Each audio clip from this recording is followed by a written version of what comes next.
Productions.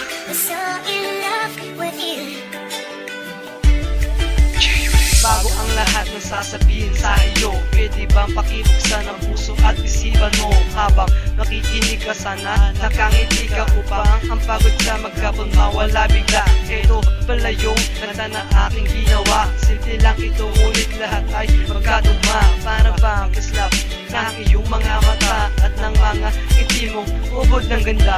Ikaw kasi yung babaeng hindi inakala na is na bera, marunong makisama. Kahit lang araw pa lang tayong magkakilala, iba ang nadarama pagkausap na kita. Sana lang naman ay nagustuhan mo. Simpleng awitin na inaalay ko sa iyo. Pinag-isipan ko ang lahat ng